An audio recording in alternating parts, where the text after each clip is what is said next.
साथियों, फिर हाज़िर हूँ आपकी खिदमत में एक नए वीडियो के साथ। आज का video UP TET other state के में होने वाले टेट के इम्तहानात, जिसमें ज़्यादातर सवालात मात्राओं से पूछे जाते हैं। जैसा कि मैंने अभी रीट के कुछ पेपर सॉल्व कराए हैं, तो उसमें एक दो सवाल ज़रूर इसी टॉपिक से आए हैं, तो सोचा कि इस पर भी वीडियो अपलोड किया जाए, क्योंकि बहुत से साथी अभी भी उर्दू की मात्राओं यानी कि एराब, जिसको हरकात व सकनात के नाम से भी जानते हैं,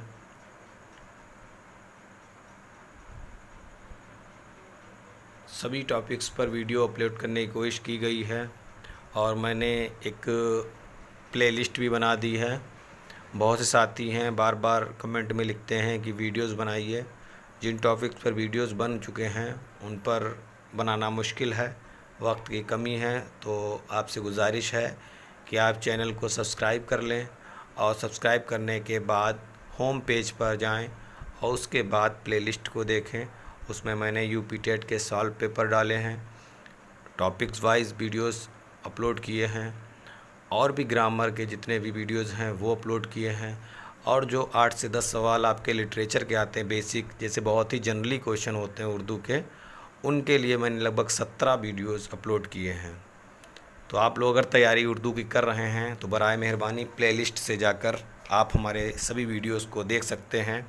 और आपसे दरख्वास्त है कि जो भी आपके मिलने जुलने वाले हैं उनको इस चैनल का लिंक शेयर करें, ताकि ज़्यादा से ज़्यादा लोग हमारे इस चैनल से जुड़ सकें और फ़ायदा उठा सकें। तो आइए देखते हैं उर्दू में मात्राएं कैसी होती हैं, कैसे उनको पहचाना जाता है, आखिर सवालात क्या आते हैं। तो सबसे पहले हम आपको बताएंगे एराब। एराब का मतलब क्या है। एराब उन चंद अलामतों को कहते हैं जिनके ज़रिए हरूफ का आपस में मेल होता है, एक दूसरे से जुड़ते हैं। एराब की गलती से लफ्ज़ अपने सही जगह पर ना रहकर कुछ से कुछ बन जाता है। इसलिए एराब का इल्म और उनका दुरुस्त इस्तेमाल उर्दू ज़ुबान का बुनियादी हिस्सा। उन्हें एराब की मदद से, जिनका ज़िक्र आगे किया जाएगा, अल्फाज के हिज्जे किए जाते हैं। जब भी एराब लगाने में गलतियां होती हैं तो हम उसको गलत तलफ़ुज़ का नाम देते हैं। उर्दू, अरबी, फ़ारसी तीनों ज़ुबानों के एराब यानी ज़ेर, ज़बर, पेश और जज़्म एक जैसे हैं, जबकि मद, तशदीद और तनवीद अलामतें कहलाती हैं। तो एराब का मतलब ये होता है कि जो भी हम मात्राएं लगाते हैं, उर्दू की ख़ास बात यह है कि आपको इसमें मात्राएं दिखाई नहीं देती हैं। आपको अपने मुताबिक जहन से ही इन लफ्ज़ों को समझना पड़ता है। अरबी में आपका जो है वो ये जो एराब हैं वो लगे हुए होते हैं। जिस तरीके से हिंदी और संस्कृत में अंतर होता है, इसी तरीके से अरबी और उर्दू में भी अंतर होता है। तो इनको हम आइए समझते हैं कौन कौन से होते हैं। और पेश में से हर एक को हरकत कहते हैं। अब यहाँ पर हरकत, जैसे किसी ने कोई हरकत की तो उसको क्या कहेंगे। जब किसी हरूफ के ऊपर कोई चीज़ लगाते हैं यानी कि एराब लगाते हैं, तो उसमें कोई ना कोई आवाज़ में तब्दीली आ जाती है, तो उसी को हम हरकत कहते हैं। इस हरकत को मुतहर्रिक कहा जाता है। याद रखिएगा, ये सवाल कई बार पूछा गया है कि जिस हर्फ के ऊपर हरकत होती है उसको क्या कहते हैं। तो यहाँ पर उसका जवाब दिया गया है, जिसको मैं बता रहा हूँ, ये मुतहरिक। इस चीज़ को ध्यान रखिएगा, मुतहर्रिक जिस पर हरकत होती है उसको मुतहरिक। आप चाहें तो अपनी कॉपी में नोट कर सकते हैं। उसके बाद है जिस हर्फ पर कोई हरकत नहीं होती है उसको क्या कहते हैं, तो उसको हम साकिन कहते हैं। दोनों लफ्ज़ ध्यान रखिएगा और परिभाषा इसकी लिख लीजिएगा, यानी कि तारीफ़ वो हर्फ जिन पर कोई हरकत होती है उसे मुतहर्रिक, और जिस पर कोई हरकत नहीं होती उसे साकिन कहते हैं। ज़ेल में एराब और लामतों को एक हुर्फ अलिफ लेकर दिखाया गया है, और उस पे ही एक जो हरकतें यानी कि जो इराब लगे हैं उनको आप देखते चलेंगे, बयान किए हैं। जैसे सबसे पहले आ जाता है आपका ज़ेर। क्या है? ज़ेर जानते होंगे आप लोग। तो इसमें देखिए इस तरीके से नीचे लगा होता है, जिसके माने होते हैं नीचे। ज़ेर के माने होते हैं नीचे।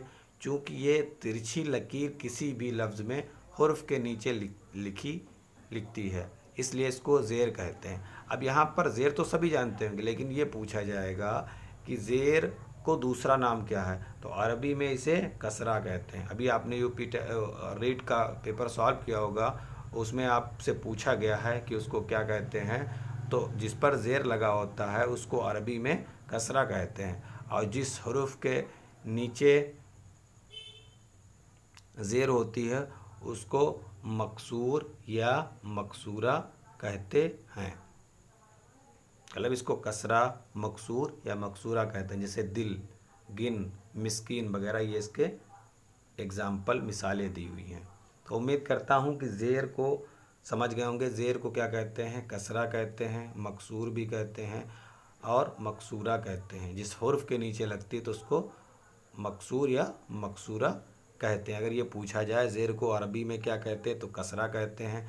अगर ये पूछा जाए सवाल में कि जिस हुर्फ के नीचे ज़ेर लगी होती है उसको उर्दू में क्या कहते हैं, तो उसको मकसूर यानी या मकसूरा कहते हैं। आगे देखते हैं दूसरा नंबर, ज़बर। ज़बर जो कि आप जानते हैं कि लफ्ज़ के हरूफ के ऊपर लगता है।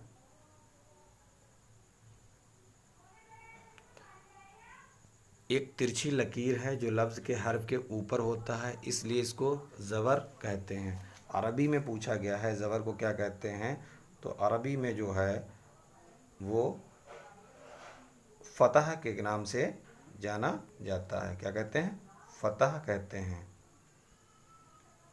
टेक्निकल प्रॉब्लम है, कर्सर लेने की कोशिश कर रहा हूँ।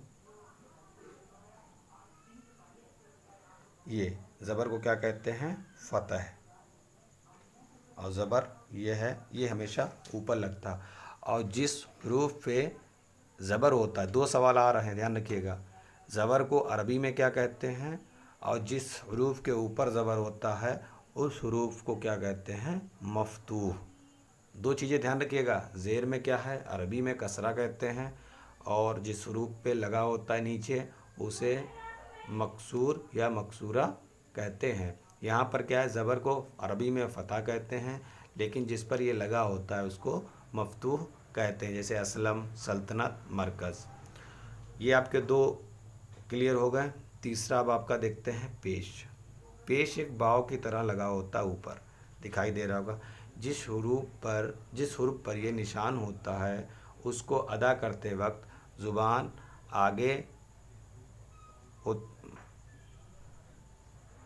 आगे होती हुई मालूम होती है, इसलिए इसको पेश कहते हैं। लेकिन इसको ज़िम्मा कहा जाता है, जो कि इसमें नहीं लगा है। अभी जो टीजीटी का पेपर था 2016 का, तो उसमें इस चीज़ को पूछा गया था कि पेश को क्या कहते हैं, तो ज़िम्मा। ध्यान रखिएगा, ज़ुआद मीम है। अब यहाँ पर देख लें इसकी चुप, बुलबुल, गुल। हम यहाँ पर सिर्फ आपको एक ज़बर का, ज़ेर का ये बताना चाहता हूँ अरबी में क्या कहते हैं, और जिस रूप यही सवाल आता है। बाकी आप ज़बर, पेश ये तो सब जानते ही होंगे, इसमें कोई दिक्कत नहीं है। सिर्फ इतना आपको ध्यान रखना है कि इनको उर्दू में क्या कहते हैं और इनको अरबी में क्या कहा जाता है। अगला इसी का देखते हैं, जज़्म देखा होगा। जज़्म का दूसरा नाम है सुकून। जिस हरुफ पर जज़्म है उसमें हरकत नहीं होती, मतलब जिसमें ये दाल टाइप का निशान बना होता है, देख रहे होंगे। आज कर्सर में थोड़ी प्रॉब्लम आ रही है, जिसको लेने में दिक्कत हो रही है। तो ये दाल की तरह बना होता है, देख रहे होंगे इसको, सुकून इसका नाम है। जिस हुरूफ पर जज़्म है उसमें हरकत नहीं होती। ये भी पूछा जा सकता है, जिसमें हरकत नहीं होती उसको क्या कहते हैं, तो उसको जज़्म भी कहते हैं। ऊपर हमने क्या बताया था, साकिन कहते हैं। ठीक है। वाला हर्फ अपने इराब के मुताबिक उसके साथ जुड़ जाता है, जैसे मजदूर, बर्बाद, फुर्सत, मकसद। ये खाली जो है दाल के इन अल्फाज में जे, रे, ते, काफ, बाव, लाम और पर जज़्म है। अगला देखते हैं क्या है, अगला आपका है मद। ये भी आप जानते होंगे मद, इस तरीके से ये जो बना है ये मद है। ये एक अलामत है जिसके माने हैं लंबा करना, मतलब किसी चीज़ को खींच कर पढ़ना। जिस अलिफ पर मद हो उससे कितनी आवाज़ निकली है, दोगुनी आवाज़ निकलती है, क्योंकि जैसे अलिफ जुड़ जाता है आ की आवाज़ हो जाती है, यानी वो लंबा करके पढ़ा जाता है। मसलन आम लिखते हैं आम, इसलिए अम लिखा जाता है, ऊपर मद लगा देते हैं, इसलिए उसको अलिफ ममदूदा क्या कहेंगे, इसको अलिफ ममदूदा। ध्यान रखिएगा, इसको जो मद है उसको क्या कहेंगे, अलिफ ममदूदा। जैसे आम, आसार, आला वगैरह। इसके बाद देखते हैं क्या है तशदीद। तशदीद को आप देखेंगे 3 तरीके से, इस तरीके से दी हुई है, ये आप देख रहे होंगे, ये है तशदीद। किसी लफ्ज़ को में कोई हरफ 2 बार पढ़ा जाता है, इसका मतलब होता है 2 बार, तो उस पर तशदीद होती है, और जिस हरूफ पर तशदीद लगी होती है उसको मुशर्रिद कहते हैं। ठीक है, सिर्फ जो मैंने ये बताया कि इसको क्या कहते हैं, सिर्फ इसको आप नोट कर लीजिएगा। और इसका एक सवाल जो है वो ज़्यादातर स्टेट में पूछा गया है, उम्मीद करता हूँ कि यूपी टेट में भी पूछा जाएगा, और जहाँ तक अगर गौर किया जाए तो 1-2 बार ये सवाल आया भी है। हुरूफ मुशद्दद पहली बार साकिन और दूसरी बार मुतहरिक पर पढ़ा जाता है, मसलन ज़र्रा, मिल्लत, कुफ़ार वगैरह। इसके बाद ये आखिरी जो है वो तनवीन है। अब अभी आपने रीड का अगर इससे पहले वाला वीडियो देखा तो उसमें इसमें से कई सवाल आए हैं। वहाँ क्या था, कौसीन, इसमें लोग कंफ्यूज हो जाते हैं। तनवीन और कौसीन, कौसीन जो है वो सिंबल है, कौसीन जो है वो सिंबल है, ब्रैकेट का मतलब है, और तनवीन होता है 2 ज़बर लगे हों, तो जो कि ना की आवाज़ निकालता है। जैसे मसलन आपने देखा होगा, मसलन लिखते हैं मिसाल के तौर पे, तो इसमें क्या 2 ज़बर लगे होते हैं, तो ये तनवीन है। ये ध्यान रखिएगा, दोनों चीज़ें मैंने बता दी, एक तो ये बता दी है कौसीन इसको कहते हैं, और जो 2 ज़बर होते हैं उसको तनवीन। जहाँ पर आप लिखिएगा तो तनवीन और कौसीन एक साथ लिख लीजिएगा, ये इराब हैं। और वहाँ जो कौसीन, सिक्ता, वक्फ़, ख़त्मा, फ़जाइया, ये सब क्या हैं, ये सिंबल्स हैं।